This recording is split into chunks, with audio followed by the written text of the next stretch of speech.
This is for the multi-chain. We're going to talk about how do you take assets from chain to chain without any bridges. Right. So we want to introduce a new concept called state replication gateways. And it is a set of a smart contract suite that will enable you to extend the EIP standard to another execution environment with complete composability. That means you can take your tokens, you can have, in a bigger picture, you can have a portion of your application logic can be extended to a layer 2 or side chain or any other old chain and having the same security of Ethereum. So it's a bit thick, but we're going to make it like simple as we go with a lot of diagrams. It's a new concept. Right. So before we getting into it, we're talking only about now ERC20.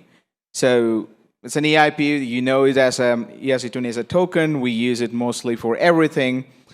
80% of the DeFi is that.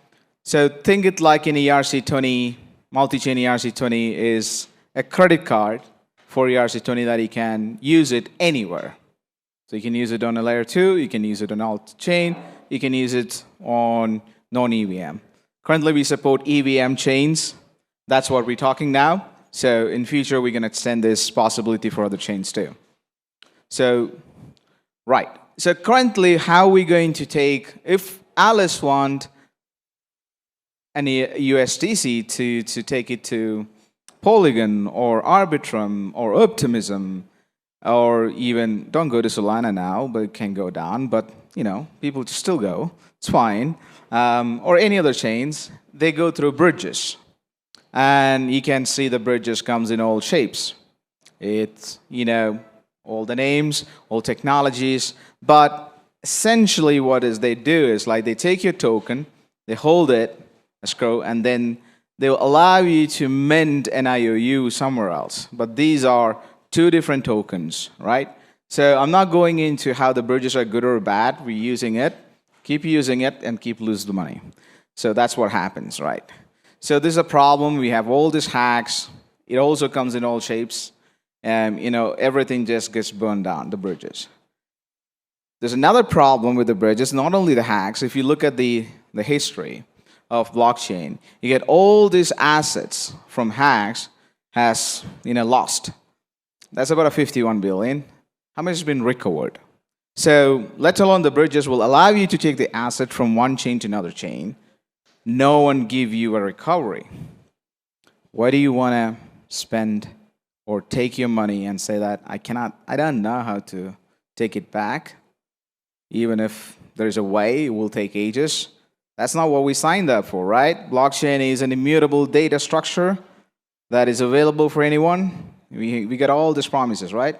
Why are we not getting it? So, this is a slide. Just need to put up the definition because, as I said, it's a thick thing. How are we going to do it? It's not an abracadabra. It's a proper implementation of a smart contract suite. So what do? The state replication gateway work like this one. It just have two components, a optimistic ETHDenver and an accumulator. So we only deal with a contract state replication. So you have chain state replication is a different thing, and a contract state replication is a different thing. So every contract state replication will mute the state, and it create an ETHDenver, and the registry contract create a lookup table for that will be accessible off chain. And then it further attested into an accumulator. These are very thick words, I tell you, but we're going to show you how this is actually going to work in the next slides. So the accumulator will hash it and put it in a leaf. So every contract has about 4.2 billion transaction capability at the moment, 2 to 32. So that's after that you have to use a new instance.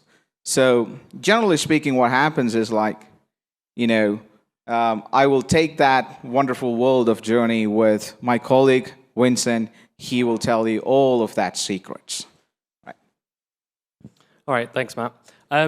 A well-known and well-studied problem since the start of the Bitcoin network is the double spend problem. So that's what was the big breakthrough really with blockchains, was the double spend problem. You know, making sure that if Alice pays Bob, Alice can't pay Bob again.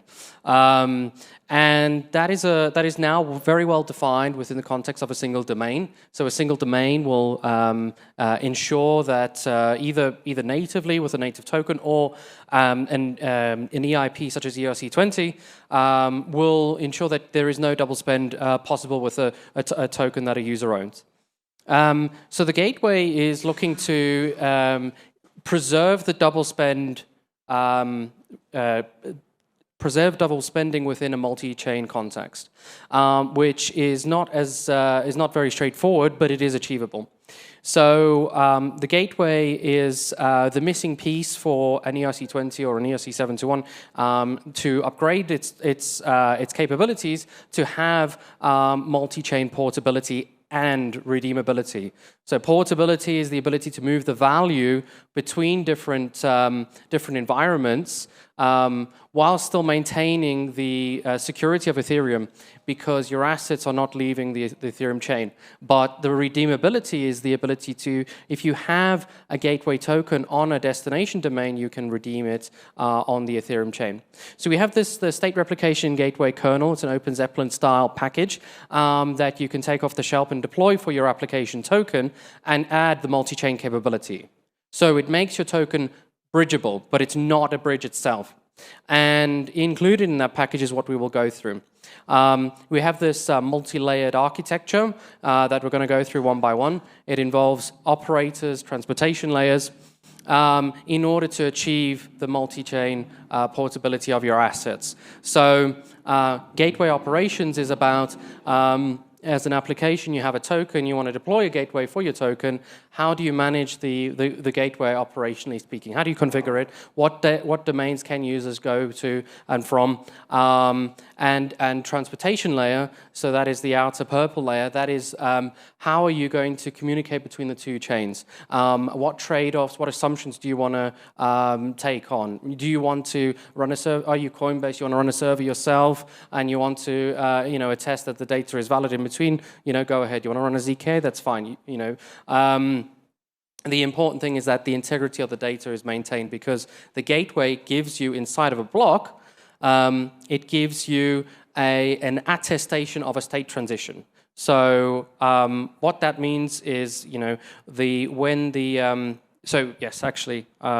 it's probably worth explaining. So we've gone through the core pieces here. Recovery I'm going to introduce later, but I think it's really important to understand more about the transportation layers, what actually I mean by state replication, before going into other topics in more details. So like I said, it's a layered architecture. Transportation layers, how you're communicating between the two chains with your gateway is up to you. But inside of the core kernel is all of the tools that you need to make your token multi-chain friendly. No additional state outside of the block is needed in order to make state replication possible, in order to move the value between different chains and back. Gateways are this, as I may have hinted to up to this point. The gateways are one-to-one relationships with tokens. So you'll deploy one gateway for USDC, one gateway for wrapped Bitcoin, and the core thesis around that is that one of the issues with bridges is when they go wrong, they normally are mixing multiple tokens in the same contract. So the contagion will spread to multiple applications. But here what we want to do is say that if things do go wrong, we're going to contain the contagion to a single application. So applications are self-deploying gateways and making trade-offs on their configurations, on their transportation layer, and anything that goes wrong is contained to an individual gateway. Now, the important thing is that when you are, let's say you're a gateway operator, you're deploying your gateway, you're saying, okay, we have USDC and we want to allow our users to extend their balances to Optimism, Arbitrum, Gnosis chain. we need to understand if it's not your own token that you've issued, so if you're not Circle and you want to deploy a gateway for USDC, there can be hundreds for USDC. It's, like I said, it's an Open Zeppelin style package. You just download and deploy. You need to understand the risk profiles associated with tokens. So tokens come in many shapes and forms. You can have an AUSDC, which is still USDC under the hood, but it's got additional properties that were added by the the Aave protocol. Same with YUSDC.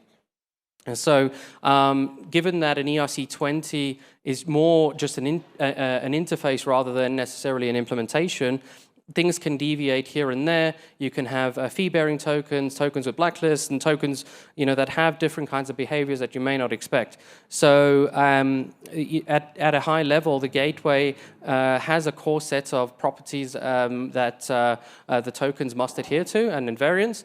And as long as they adhere to that, they will be gateway compatible and will have the least probability of having any issues. So what we're doing is working with partners such as Runtime and Tutorial to try and give people, operators, users of Gateway, the ability to understand what is involved, what is the risk profile with the token I'm going to use and the gateway I'm going to use. Because if it's an Open Zeppelin style contract, you can download it, modify it, and you want to know if you're doing modifications, you're adding additional logic, you don't want to break the core invariance of that protocol.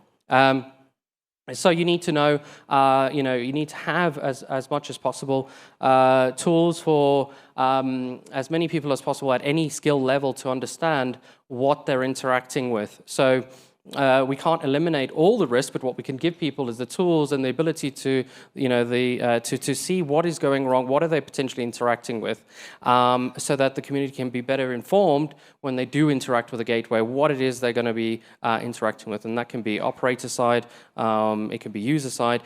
It's just, it's designed to be as simple as possible in that respect. So let's talk about state abstraction with optimistic UTXOs. So we've got a few diagrams to explain this concept. And the idea being is, so Matt has actually touched upon it, the idea is that rather than focusing on chain state, which is what bridges often look at, they're often looking at block headers, something about the chain. But the reality is that when bridges get hacked, you don't hear, oh, the Ethereum chain went down. You don't hear about any problems with the chain. So proving stuff about the chain is fine, but you need to also know, is your application performing as expected? And you need to know what is happening inside of the smart contract state. So what we do is we take a different approach. We say we don't care about the liveness of any chain with a gateway. So we don't care about the liveness, we just care about the security. And that means once, for example, on Ethereum, if you're deploying, if your gateway is deployed on Ethereum, we have this terminology: the chain A is the origin chain, and chain B is the destination chain. So if you're deploying, if your origin is Ethereum, you deploy the gateway there. When a user makes a deposit into a gateway, once finality has been achieved, as long as the security of the chain is not compromised, the liveness is actually not that important. So, relaying block headers is okay to a certain extent, but that's just telling you about the liveness of the chain. Is the chain alive? Is the chain extending? What's happening at the chain state? And a block header actually doesn't give you enough information to make a decision inside a block is something good or bad. Because I can give you a block header and you can present to me two blocks that look the same, they have the same block hash, but that doesn't really tell you about what's happening inside of the contract, inside of the state. So what we do is we look at the actual state of the contract and we do state abstraction. We abstract segments of the state of the contract and perform a state transition inside of the gateway. And we use an accumulator to do an attestation and inject a vector commitment into an index sparse Merkle tree that will actually tell you that the user did have a token, they deposited it correctly, the state is muted. So that's the flow that you have to... We follow a very similar flow to what a blockchain does. It's like a pseudo-abstract flow of a blockchain. So every blockchain has to, in order to extend the chain, you need to mute a block, perform a state transition of that block and arrive at a new one.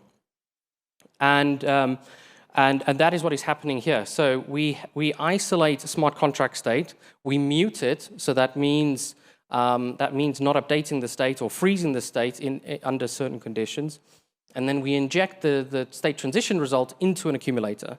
That can then be broadcast in an accumulator route to anyone outside of the chain. That's how you don't need to invent additional state outside of the contract. And that forms what we call an optimistic UTXO layer on top of the Ethereum account model. So the Ethereum account model has some limitations on it. And with this, we can produce an optimistic UTXO that you can spend on the destination once.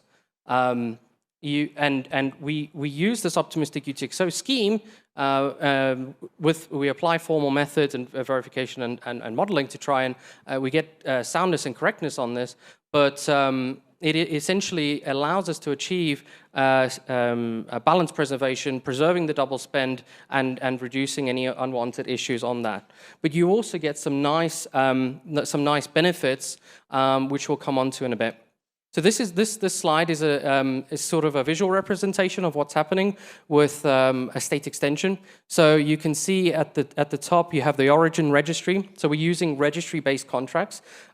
This lookup table for understanding what needs to be extended. So what is on the origin chain? What is on the destination chain? And you know that by segmenting muting state from being updated again. So that means in the case of balances, ERC20 balances, they are some type of state. They're a specific structured state. That's all an ERC20 token is. Same with the 721. So if you know it's muted, attested, and injected into a tree, you can broadcast that anywhere you want. And use the RPBS, or you can use RPBS, you can use other transportation layers. Somehow you just re-execute the state on a different domain and spend your oUTXO. We have here an example of going from Ethereum to Optimism. So this is an example of Alice moving her value from Ethereum to Optimism and self-attesting in the middle. So with the right transportation layer, hiring the necessary decentralized workers that you need, or all the state is inside a contract broadcasted through the accumulator. And all you need to do is rebroadcast that to your destination chain. But in between, you just have to make sure that the data coming out of the node hasn't been tampered with, so that the contract on the other side can say, yes, I understand this state, I see your proofs, I see the data hasn't been tampered with, I can actually process this optimistic UTXO, and once this is spent, you have a token on the other side. But across all the domains, across all of the split balances of the gateway, because you can split, you can go Optimism, some to Arbitrum, some to whatever domains that you're defining.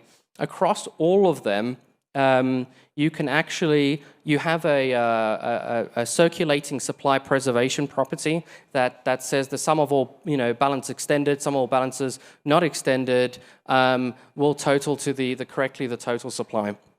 So we can apply some formal techniques to ensure that this system works as expected. So this is another example of a gateway. So the gateway is a very modular system, and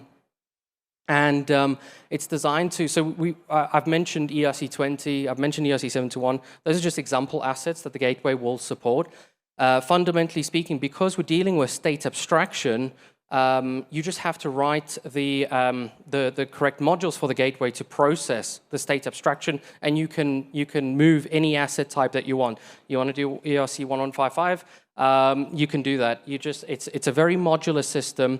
At the core, the gateway is giving you abstract state abstraction and state extension, and it's also giving you a way back as well. So in this case here, we've been talking a lot about LSD networks today, built on top of the Stakehouse protocol, and with additional modules written to the gateway, it's able to support migrating DETH from the Ethereum the Ethereum chain to any other chain. So, but what's interesting about this implementation is that in the first place, when you're dealing with LSD, Stakehouse protocol, the assets that are set on the Ethereum consensus layer, they are restaked on the Ethereum execution layer as a debt position. So you've already gone from the Ethereum consensus layer to the execution layer, and now the gateway is saying, okay, fine, the assets may be in demand on Ethereum, but there might be some demand for Ethereum staked assets on other domains. So you take the kernel, the SRG kernel, and you write the appropriate ingestion and dispenser modules that will allow you to process any assets in and out of the gateway. And then you have multi-chain ETH with yield on any domain that you want. So we really want to, the goal here is to abstract away all the complexities associated with moving assets between chains, because the demand is there and it's not going to go away. People are using bridges despite the risks associated with them because there's utility associated. You can't really, blame people too much for using bridges in the first place. People know that they're not 100% safe, but people want to use their assets, in a multi-chain context. So people do what they need to do, right? Take on the risk that you take. But, you can probably count, we put on one slide, all of the sort of bridges and services around that, but we want to actually abstract away all the complexity so that anyone can upgrade their tokens and move it into a multi-chain context, but still preserving the supply whilst doing that. And so this is, one example of where we did that and applied that to. So we have by default, the gateway has ERC20 modules. It also has modules for the Stakehouse protocol assets, but anyone can write, modules for the relevant ingestion dispenser modules for the assets that they want to support. So we're not, ERC20, we are just focusing on that for now because that's, majority of tokens out there are ERC20. Even if, they're not everyone's favorite, EIP standard. There have been many attempts to try and replace ERC20 as a standard inside Ethereum, outside Ethereum, but time and time again, you just get, people just fall back to what the industry is using by and large. Like, it's not always the best technology that wins, really, and that's a perfect example of how. So, whether you go to Tron, Near, you're going to any other of these blockchains, they're all, whatever the tagline is at the start, it's always like, TRC20, or it all comes back to the ERC20 standard because it's well known, well established, might have inefficiencies, but it's very well known. So if we can prove that the state replication gateway works with that, then it can work on any other asset. But at its core, we're doing state abstraction. But what the user sees at the end result of state abstraction is the ability to move their assets between any chain. But the state abstraction mechanism can be used for abstracting any state anywhere. So this for me is, I think, one of the most important parts of the gateway. Now,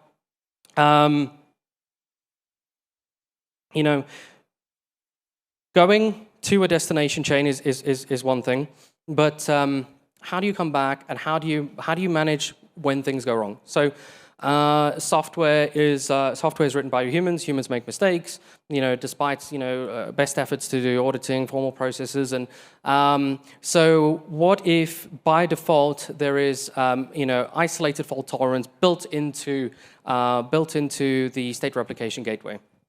And what does that look like? So a fail-safe mechanism or a fallback mechanism of some kind to ensure that losses are kept to an absolute minimum. So as we've mentioned before, a gateway is for a single token. So already there, rather than mixing lots of tokens into a gateway, we're saying one token, one gateway. I mean, you can deploy as many gateways as you want for the same token, but we want to keep this one-to-one mapping. So we have this isolation there. And that just reduces the contagion on any particular application. So then we have all kind of things that can go wrong outside of that. So Ethereum can be working just fine, but you might extend your assets to, I don't know, Base, or you might extend it to a new L2, new sidechain, or and anything can go wrong. The chain can go down. A rogue sequencer can come in and completely just either mint loads of tokens on anything can go wrong on the destination, and we want to so have the correct mechanisms in place to handle this. So what we have in the state replication gateway in the kernel is this ability for a gateway operator, a DAO that's operating a gateway, to say, right, let's just kill the gateway and stop any more state extensions to optimism. Like let's say that went rogue or something else went rogue. You want to completely just shut it off straight away. So stop people sending more assets there and stop any assets coming back to the Ethereum chain. And stopping, a kill switch is not enough. So you need to actually then come to some consensus on how to actually, so there's assets really that need to be accounted for and given to people. So those are all kinds of subjective rules that a DAO can actually coordinate. So it's like a community activated soft fork. And the community can come together and say, right, okay, so there were all these assets extended to optimism. Now, or any other, it's not nothing. It's nothing targeting optimism. Any other destination chain, and we need to actually somehow recover these assets. So by killing the gateway and stopping the backwards and forwards, the DAO can come together and actually with tooling. So something I've actually skipped over a little bit is because we with the state replication, you have isolated segments of state, and what is actively on Optimism or what is on Ethereum, and because of that, what is in the gateway, what is not in the gateway, and who originally extended the tokens to the destination. You can, up to a certain point, up to a certain checkpoint height, what the state of the chain was before things started going bad, and between that you can reconcile, as a community, you can reconcile who holds what at any point in time. So there's no double counting, there's no mystery, it's fully accountable, fully traceable. Every token is known. And that means that the community can come together and propose a Merkle tree on who should actually receive the recovered assets. There's always a fallback in the gateway. It's always the original extenders. So recovery then becomes possible.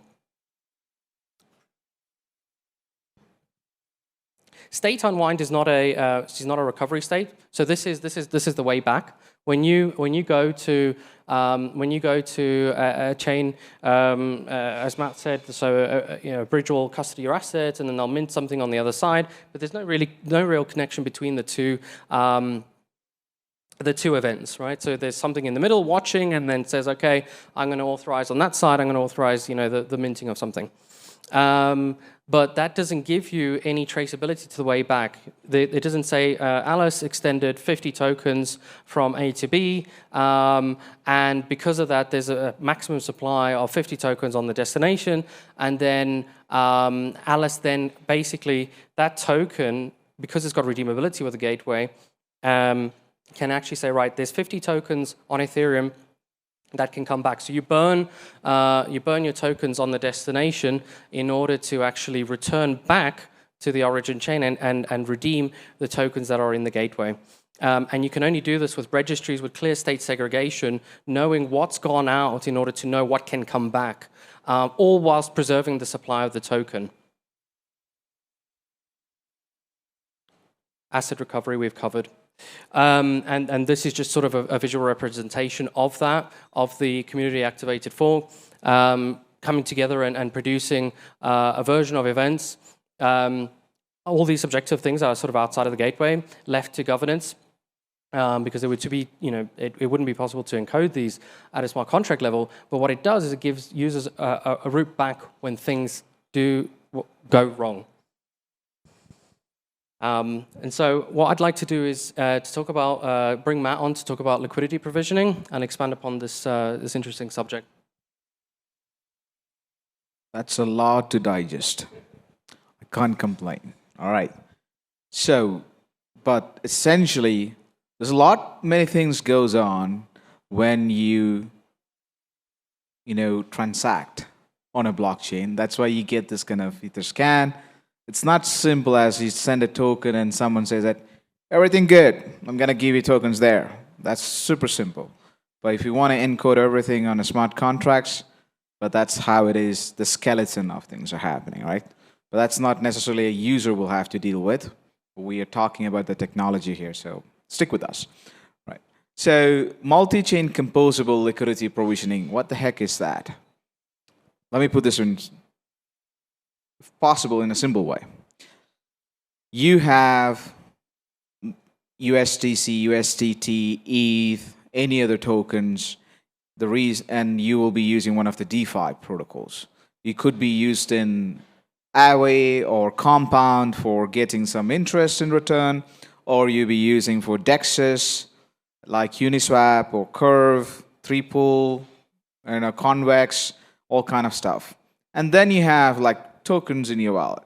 You want to take your tokens from Ethereum to Polygon and to Arbitrum. There's an airdrop. There's all kind of stuff is happening. Then you have people like talked about sockets and other people, aggregators, bridges, like all kind of bridges, and then LP management walls like Yarn. All these guys are in the scheme operating between the chains. So we are already in a multi-chain world. We can have a roll-up spun up in a few minutes. So everyone needs to get access to all these markets. But the tokens need to move. When the tokens are moving, it breaks the state. So how do we get this?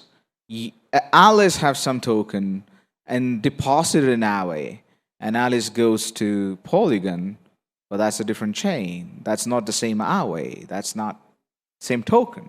So you will not get this composability. Put it simple, composability means reusability for other people for your assets. So the reason that you see the flash loans and everything is like a smart contract can be reused without having a permission by another smart contract. That's why you're borrowing from all these kind of other smart contracts. You have no clue what you're doing through the protocols. So now with the state extension, what it does under the hood, you can have these aggregators who will say that send me some LP tokens here. It's in the gateway. Now this is for the Polygon, or or in Optimism or in Arbitrum. There's some in Arbitrum GMH is doing great. Or in Optimism you have some LP. You can have two-side LPs, and you will get interest in Aave, and you use a provision here, and the LP management walls will give you some of the additional yields. Put it simple, double bubble. All right, but you can do it safely now without worrying about, oh, I earned some Beans token there, and now when I come back, there's no my tokens which I put in Aave, the real token's gone. So that will not happen here. So that's basically happening. What you need to do is like you have a gateway operator. A gateway operator is nothing more than just looking at the compatibility of the gateway assets. So taking a step back, a gateway asset, what we show here before, it's just a library a developer use just to upgrade their ERC20 so that can be bridged to other chains. So the tokens that you deposited into that contract will tell you this token is destined to this chain. Chain A, chain B, chain C. So you're good to go. Just like you go to an airport, you're boarding onto an airplane. Everything is written there. Now, if this is the way, the operator can check with the toolings like that we just showed before, a predetermined rules need to satisfy the gateway that we provide as a library, because people can change the code because it's a code, right? It's a library. If it is satisfying all the rules, then the operator say this is actually being verified. This will perform intended as it is, so we can actually onboard. It's a compliance checks, right? You're okay. When you go through the security, they will just do this, and then you let it through, right? If you're okay. Otherwise, beep, beep, beep. That's the thing. So you use the tools from, ERC8 from runtime verification or any other toolings that is available, which will already checks the properties of ERC20. In this case, ERC20. ERC20 itself has like a 20 variants of things, so we have to do all these things for the library in advance and then do the check-ins on the go. So it's a very easy process for an operator to just go and put the token address and it will tell all the details. Okay, so all these things I said, why it is very important to have this, sorry. Okay, so what's happening now, you know, this is a simple thread. I just want to show you that what's the landscape, you know, when you go to the other chains, what's happened. So this is a discussion between Inaue and Gnosis. I said, all the L2 goes offline, what are you going to do? What the Aue does is like, you know, Oracle, using an Oracle and mint another tokens. Okay, good. So what about the token stuck there? That's gone. We're going to mint new. That means, like, you know, you have to have this kind of external entities to tell you what the token's there. So that means it is evident none of the tokens that you're moving today from chain to chain are the same tokens. It breaks the state. Regardless, ZK, optimism, or, you know, any roll-up design, any alt design, anything you come with, shared security, whatever you call, there is no state extendability. That's where we want to come, because it's much more granular. The contract state needs to extend it, it needs to be verified, it needs to be muted. So here, what we're trying to say that protocol, move your assets safely. Just simple as that possible, right? So your users will be safer end of the day. So we can bring a safer, you know, much more composable DeFi, and then we can grow together. So this will actually proliferate this shared security of Ethereum to a contract level. But one thing it is, like, we are doing ERC20 now, we need to do ERC721 and other standards, but one step at a time, right? We can also go higher levels of state abstraction, but it really depends on what market needs. But the technology really works. As long as Ethereum there, so remember, the origin chain is your data availability is your security fallback. If Ethereum goes offline, if you have tokens there, if Ethereum get wrecked, all bets are off.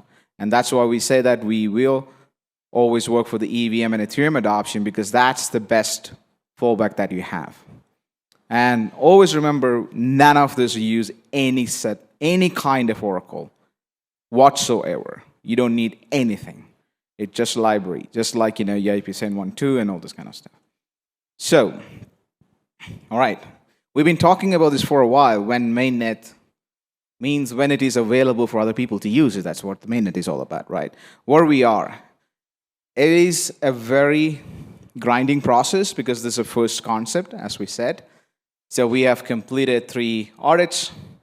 You know, we're still doing more audits. A formal verification is going to be, you know, that's going to be starting. So we still need to go through a test net. And then finally, we'll give these templates free for everyone, so they can actually, the protocol can start upgrading their ERC20 and then use it they want. You know, we can have as many gateways, hundreds of thousands of gateways, and the protocols don't really need to worry about, you know, governance problems of which chain is good, which bridges is good, which bridges is bad, because the bridges are not bridges today. It's honeypots. Let them be the bridges. That's the message passing. So we're just making them to do their business much more easier.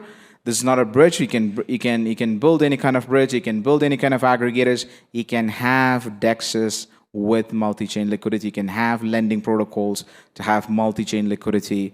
You can reuse, you can rehypothecate, all kind of DeFi protocols, because the composability is guaranteed here. And that's very important. So that's simple as the gateway. It's a state replication gateway. We simply call this as a gateway. It is a broadcasting mechanism built into smart contracts, nothing else. So thank you everyone. Always saying, let's go safe.